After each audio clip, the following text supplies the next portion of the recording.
Coffin নামানো হয়েছেন, খুলছেন তো দেখছেন নবীর চেহারা তো নবীর চেহারাই হয়, ঠিক না? কি কি তো উনি দোয়া করছিলেন যে আমি যেন উম্মতে মুহাম্মদীর হাতে কাফন এবং দাফন পাই। আপনি তো জানেন না আপনার দাম কত। ওই রসুলের উম্মত আল্লাহ আমাদেরকে বানাইছেন, ওই রসুলের উম্মত বানাইছেন, ওই রসুলের উম্মত বানাইছেন। কিন্তু আজকে আমরা নবীর লাজ রাখি নাই, ইজ্জত রাখি নাই, যার কারণে আজকে এই দুরবস্থা মুসলমানের। আল্লাহ নারাজ হয়ে গেছেন। আমি নিয়ে যাইতেছি জলদি আপনাদেরকে শেষ সীমানায়, অতি তাড়াতাড়ি নিয়ে যাবো। আল্লাহ নারাজ হয়ে গেছেন, আমরা লাজ রাখি নাই, ইজ্জত রাখি নাই, ইজ্জত রাখি নাই। যদিও হুকুম ছিল আমাকে মানো, আমাকে মানো হুকুম ছিল, আল্লাহর হুকুম ছিল আতিউল্লাহ, আল্লাহকে মানো। কিন্তু এখানে একটা প্রশ্ন ছিল, প্রশ্ন আপনাকে মানবো তো মানবো কি কইরা? লা তারা কাল উয়ুন, আপনাকে তো চোখে দেখা যায় না। ওয়ালা তুখালিতুকাদ দুনুন, ধ্যান ধারণায় আনা যায় না। ওয়ালা ইয়াসিফুকাল ওয়াসিফুন, বর্ণনা দিয়ে শেষ করা যায় না। আপনি তো শুধু আল্লাহ না, আপনি তো সাথে সাথে আরো 99টা পদের মালিক। আপনি তো রহমান, আপনি তো রহিম, আপনি তো মালিক, আপনি তো কুদ্দুস, আপনি তো সালাম, আপনি তো মুকমিন, আপনি তো মুহাইমিন, আপনি তো আজিজ, আপনি তো জব্বার, আপনি তো মুতাকাব্বির, আপনি তো খালিকুল বারিউল মুসাব্বিরুল গফফারুল কহ্হারুল ওয়াহ্হাবুর রাজ্জাকুল ফাত্তাহুল আলিমুল কাবিদুল বাসিতুল খাফিদুর রাফিউল মুইজ্জুল মুদিল্লুস সামিউল বাসীরুল হাকামুল আদলুল লতীফুল খবীরুল হালিমুল আযীমুল গফুরুশ শাকুরুল আলিয়ুল কবীরুল হাফিজুল মুকিতুল হাসিবুল জলিলুল করিমুল রকিবুল মুজিবুল ওয়াসি আল হাকিমুল ওয়াদুদুল মজিদুল বাঈসুশ শহীদুল হকুল ওয়াকিলুল কবিয়ুল মতিনুল ওয়ালিয়ুল হামিদুল মুসি আল মুবদি আল মুঈদ আল মুখি আল মুমিত আল হাইয়্যু আল কাইয়্যুম আল ওয়াজিদ আল মাজিদ আল ওয়াহিদ আল আহাদ আল সামাদ আল কাদির আল মুক্তাদির আল মুকদ্দম আল মুআক্খার আল আউয়াল ওয়াল আখির আল যাহির ওয়াল বাতিন الوالي المتوالي البر التواب المنتقم العفو الرؤوف مالك الملك ذا الجلال والإكرام المقسط والجامع والغني والمغني المانع الضار النافع النور الهادي البديع والباقي الوارث والرشيد الصبور জল্লে জালালু। আপনি তো 99 পদের মালিক, আপনাকে মানব তো মানব কি করে মানব? তো আল্লাহ ঘোষণা দিছেন আমাকে মানতে হবে না।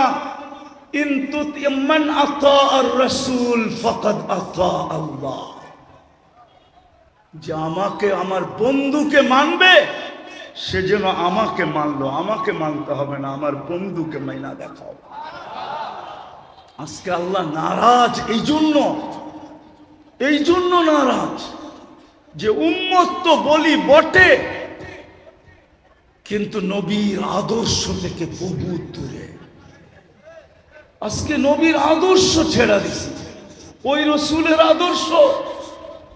চলেন 3-4টা দেখায় শেষ করি যে জীবনে কোনোদিন চোখের পানি শুকায়া দেখে না, শুকায়া। শাহরাস্তির উলামা, শাহরাস্তির মানুষ ভালো মতে শোনেন। জিবরিল মিকাইল জিজ্ঞাসা করছে মা জালা আরাকা তাবকি, যখনই দেখি চোখে পানি কেন? বলছে উম্মতের জন্য চোখের পানি শুকায় না, চোখের পানি উম্মতের জন্য শুকায় না। যিনি 23 বছর অনবরত কাঁদছেন, প্রথম ওহীর থেকে কান্না শুরু, মুদ্দাসসির থেকে কান্না শুরু। ইয়া আইয়ুহাল মুদ্দাসসির কুম ফাআনদির রাব্বাকা ফাকাব্বির সিয়াবাকা ফাতাহহির, এই ওহীর থেকে কান্না শুরু।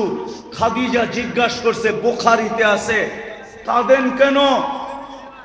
আপনি কম্বলের বাহিরে কেন? বলছে খাদিজা ওই ফেরেশতা আবার আসছে। আর আয়েশা বলছে কুম ফাআনদির, খাদিজা এই জন্য চোখে পানি চলে আসছে। মক্কা পুরা মুশরিক, মান আদউ ওয়া মান ইউজিব, কে আমার ডাকে সাড়া দিবে, আমি কাউকে ডাকবো। খাদিজা বুকের ভিতরে টাইনা নিয়া বলছিলেন, আনতা আউয়ালা দাই আনা আউয়ালা মুজিবা। কেউ সাড়া দেখ আর না দেখ, আমি দিব, আমি আমি। ওই দিন থেকে কান্না শুরু। আমি কান্না দেখাইতেছি, কান্না এটা দিয়ে শেষ করে দিব। কান্না দেখাইতেছি, 23 বৎসর কাঁদছেন। আরশে যায়া পর্যন্ত বলেন নাই। আরশ চিনেন? আল্লাহ আরশ দেখান নাই। আরশ থেকে মুসা আলাইহিস সালামকে দেখানোর জন্য তাজাল্লি দিছিলেন, তাজাল্লি। তুর আপনারা দেখেন না, আমি কিভাবে আপনাদেরকে বুঝাবো? তুর পাহাড় তো আমি চোখে দেখছি, আপনাদেরকে এইখানে বসে আমি তুর পাহাড় কেমনে বুঝাবো? তাজাল্লা লিল জাবাল। 40 দিন বেহুশের মতো ছিলেন, 40 দিন মুসা আলাইহিস সালাম। অথচ আরশে পাশে বসা, কাবা কাউসাইনি আও আদনা। তীর ধনুক নিয়ে আসলে আপনাদেরকে আমি কাবা কাউসাইনে বুঝাইতে পারতাম। তীর ধনুক ছাড়া বোঝানো যাবে না। তীরের মধ্যখানে ধনুক রাইখা যখন কামান রে টান দেয় তো দুই মাথা ঈশা লাইগা যায়, এটার নাম হইল কাবা কাউসাইনি আও আদনা। এরকম বন্ধু বন্ধুর সাথে লেগে গেছে। ওইখানে যে উম্মত বলেন নাই, যদি বলতো তাহলে আত্তাহিয়াতুর ভিতরে আপনি পড়েন কোত্থেকে ওয়ালা ইবাদিল্লাহিস সালিহিন, কোত্থেকে পড়েন? আল্লাহ তো বলে নাই। আল্লাহ তো বলছিলেন আসসালামু আলাইকা আইয়ুহান নবী, বন্ধু আপনার উপরে সালাম। বলতে দেরি, বন্ধু বলতেছে উম্মত, আল্লাহ বলতেছে এইখানে উম্মত। জমিনে তো উম্মত আর উম্মত, এইখানে উম্মত, এইখানে উম্মত। তো জবাব দিতেছে আনতার রব্বুল কারীম আনা নবীর রহিম। আপনি রব্বে কারীম, আমি নবী রহিম। কাইফা তুদাইয়ু হাদিল উম্মাহ বাইনাল কারীম ওয়ার রহিম। দুইয়ের মাঝে উম্মত উঠবে না, এটা হয়তো হয় কি করে? কি করে হয়? উম্মত উঠবে না। এই টেবিলে না উঠলে আর কোথায় উঠবে? এরকম কাছে আর কবে হব? এরকম সান্নিধ্য আর কবে মিলবে? এরকম বৈঠক আর কবে হবে? আমি তাখাইয়ুলান বলতেছি। তারপরে আল্লাহ বলছে বন্ধু কি চান? তো আল্লাহর রসুল বলতেছেন, এটা আল্লাহর রসুল বলছেন যে আমাকে যতটুক দিলেন এতটুক আমার উম্মতের জন্য। ওইখানেও আপনাকে বলে নাই। মৃত্যুর সময় যখন দুনিয়ার থেকে বিদায় নিয়ে চলে যেতেছেন, লম্বা হাদিসকে আমি শর্ট করতেছি, মালাকুল মউত অনুমতি নিয়ে ঢুকছেন। আল্লাহ রসুল জিজ্ঞাসা করছে আইনা আখি জিবরিল, আমার ভাই জিবরিল কোথায়? কাফিস সামাইল উলা, প্রথম আকাশে দেখা আসছি। বলতে বলতে পিছের থেকে সালাম দিয়া ঢুকছেন, কিন্তু ওনার চোখে পানি ছিল। আল্লাহ রসুল মুহাম্মদুর রাসূলুল্লাহ সাল্লাল্লাহু আলাইহি ওয়াসাল্লাম জিজ্ঞাসা করছেন আতাবকি ইয়া জিবরিল, আপনি কাঁদেন কেন? বলছে ১৬ লক্ষ নবীদের দুয়ারে আমার আসা যাওয়া ছিল, সবার দুয়ারে যতবার না আসছি আপনার দুয়ারে এর চেয়ে বেশিবার আসছি। আর আপনার সুবাদে আল্লাহর সান্নিধ্যে ওহী আনার জন্য এর চেয়ে বেশিবার গেছি। আজকে আমি এলপিআরে চলে যাব, আর কোনোদিন ওহির বাহক হব না, আর কোনোদিন ওহির জন্য ওই নৈকট্যময় যাওয়ার সুযোগ হবে না। এই জন্য আমার চোখের পানি। কিন্তু আপনার চোখে পানি কেন? আপনার চোখে পানি কেন? তো রাসূলুল্লাহ সাল্লাল্লাহু আলাইহি ওয়াসাল্লাম, রাসূলুল্লাহ সাল্লাল্লাহু আলাইহি ওয়াসাল্লাম বলতেছে জিবরিল, জিবরিল এখনো এক প্রশ্ন বাকি, এই জন্য চোখে পানি।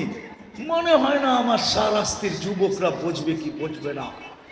বলছে এখনো এক প্রশ্নের উত্তর বাকি, আমার পরে উম্মতকে কে দেখা রাখবে? ফামান লিবাদি লি উম্মতি, আমার পরে আমার উম্মতকে কে দেখা রাখবে? এই জন্য আমার চোখে পানি। আফসোস যদি আমার জাতি বসত, আফসোস যদি উম্মত বসত, আফসোস যদি যুবকরা বসত, আফসোস যদি নারীরা বসত। তো জিবরিল দৌড়ায় গেছে, দৌড়ায় আসছে, জবাব নিয়ে আসছে। আল্লাহ জবাব দিছে, লা আতরুকু উম্মাতাকা ওয়াহদা ওয়ালা ফারদা, আপনার উম্মতকে আমি দেখা রাখবো। বন্ধু, আপনি উঠা চলে আসেন। আজও কবরে চোখে পানি।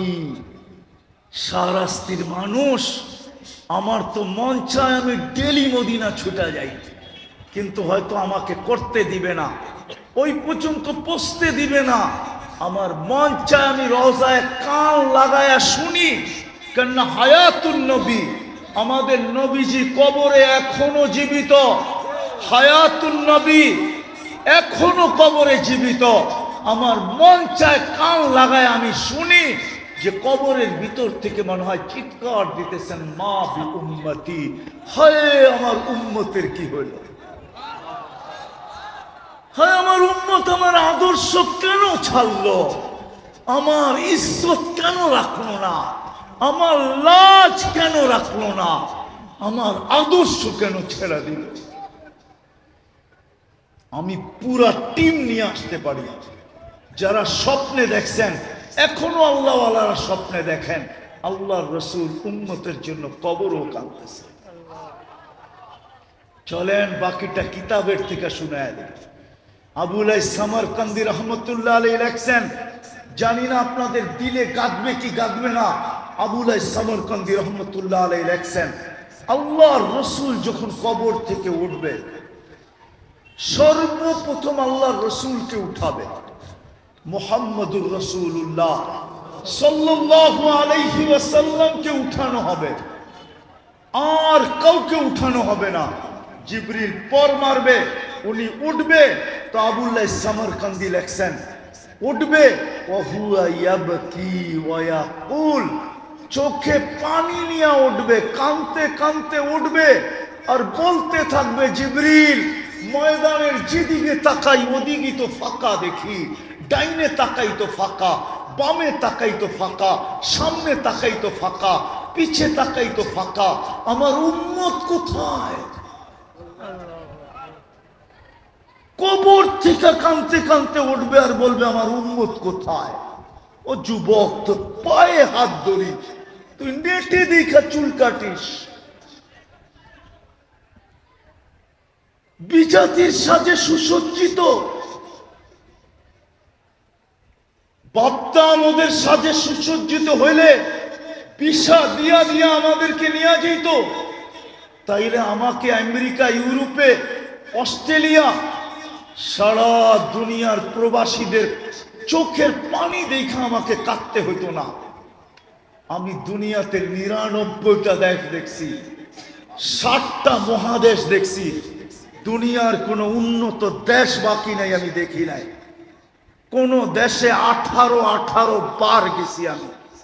শাহরাস্তির মানুষ, তাইলে আমেরিকায় যারা মেক্সিকো জঙ্গল দিয়া ৩০ লাখ টাকা দিয়া ঢোকে, ওদের চোখের পানি আমাকে কোনোদিন কাঁদাইতো না, ওদের কাহিনী আমাকে কোনোদিন কাঁদাইতো না, ওদের জানাজা আমাকে কোনোদিন কাঁদাইতো না।